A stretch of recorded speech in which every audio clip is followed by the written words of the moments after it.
In this video, I will discuss the history of Stoicism, including its origin, how it is defined, and the names of four notable Stoic philosophers that are still relevant today. By exploring the history of Stoicism, I hope to provide a better context for understanding this philosophy and its principles. Key highlights of the video are the founding of Stoicism and the Painted Porch, how the story of Stoicism began with misfortune, Zeno's encounter with Socrates' teachings, Zeno becomes a student of Crates of Thebes, the four virtues of Stoicism, often called the Big Four. We have a lot to cover, so let's dive straight in. Studying Stoicism can be challenging as the original text, which consists of lecture notes, personal letters, and diaries, do not offer clear cut answers like modern textbooks. In the history of Stoicism, misfortune played a crucial role. The story dates back more than 2000 years ago when a Phoenician merchant named Zeno of Citium, who hailed from present day Cyprus, was on board a merchant ship sailing in the Mediterranean Sea. The voyage turned tragic when the vessel encountered a powerful storm and sank, taking all its cargo and many men along with it. However, Zeno survived the ordeal, making it ashore and eventually arriving in Athens. It is worth noting that the ship carried a valuable commodity, purple dye, which was worth its weight in silver in those times. This rare dye was extracted by slaves from the blood of sea snails and used by royalty to dye their clothes. Sadly, with the shipwreck, Zeno lost everything, which was irreparable. Despite the loss, the unlucky merchant later found a silver lining and claimed, "I made a prosperous voyage when I suffered a shipwreck." This shipwreck sent Zeno to Athens, where he embarked on a journey that led him to create what would become Stoic philosophy. After recovering from the shock of the shipwreck, Zeno went to a bookstore where he listened to the memorabilia being read out. The Greek statesman and writer Xenophon wrote about the famous Athenian philosopher Socrates. Socrates was put to death in Athens in a century before, and Zeno's father had introduced him to his great ideas as a boy. Before the unfortunate incident, Zeno had consulted an oracle about what he should do in life or what he should do to live the best life. The oracle's response was cryptic.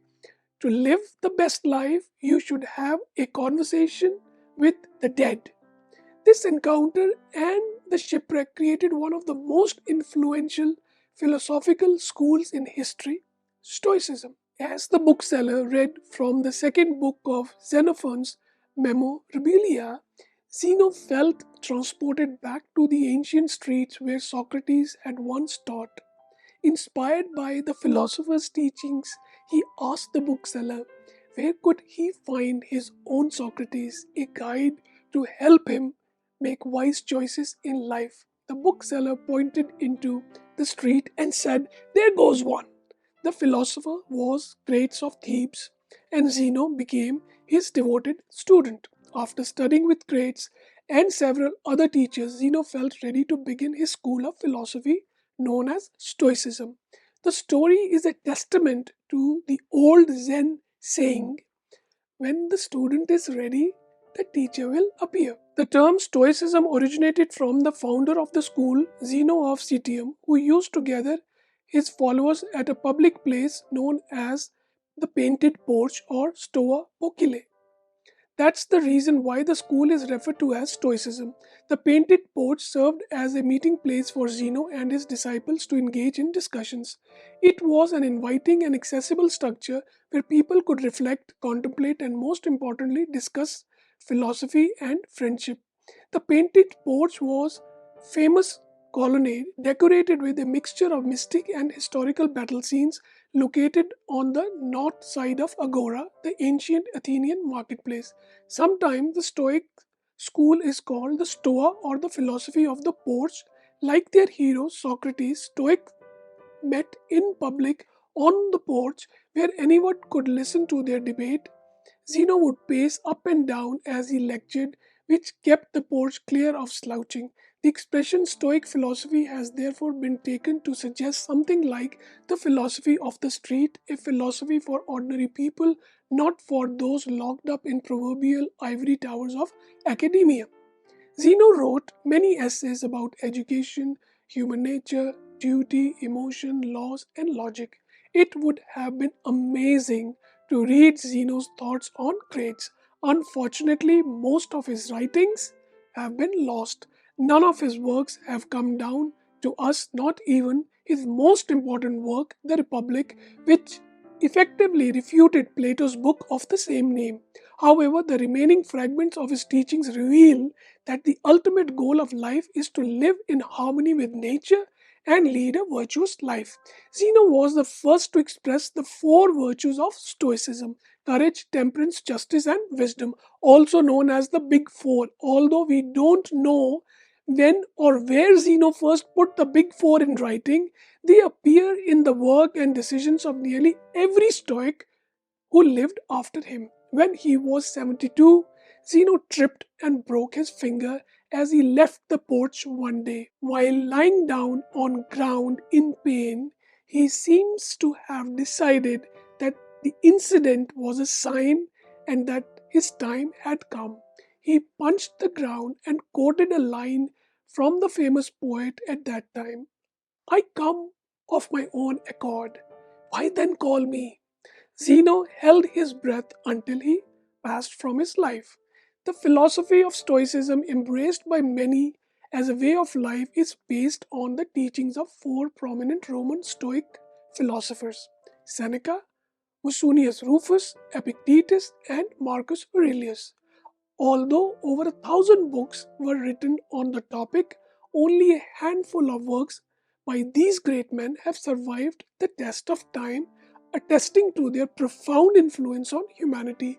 These works have served as the foundation of Stoicism, inspiring countless individuals to live a life of virtue, wisdom, and resilience. It is a testament to the enduring power of their ideas that they continue to be studied and revered to this day, nearly 2 millennia after they were first written. Seneca, for instance, was a prolific writer who authored numerous works on Stoicism, including letters to his friends, which offered valuable insights into Stoic philosophy and the human condition. Musonius, on the other hand, was a renowned teacher who championed the education of women and the importance of living a virtuous life. Musonius was a philosopher and historian who wrote extensively on the virtues of Stoicism. Epictetus was a former slave who became a renowned philosopher, teaching his students the importance of living in accordance with nature.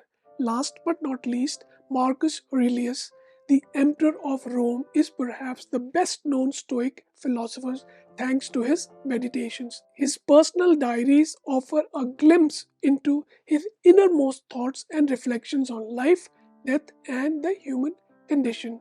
It is worth noting that these philosophers were not isolated from the world but were fully engaged members of society working hard to bring about positive change. In future, we will delve deeper into the intriguing lives of the four remarkable Stoic philosophers. If you want to learn more about the history and lives of the Stoics, I highly recommend reading the book Lives of the Stoics by Ryan Holiday. In my first video, I shared how certain events inspired me to stumble upon the philosophy of Stoicism. If you haven't watched that video, please do so now and not miss out on some inspiration. Trust me, you will like it. It's worth your time. See you next time. Bye for now. And don't forget to subscribe to my channel, share this content with your friends, and even better, like this video. See you next time. Bye for now.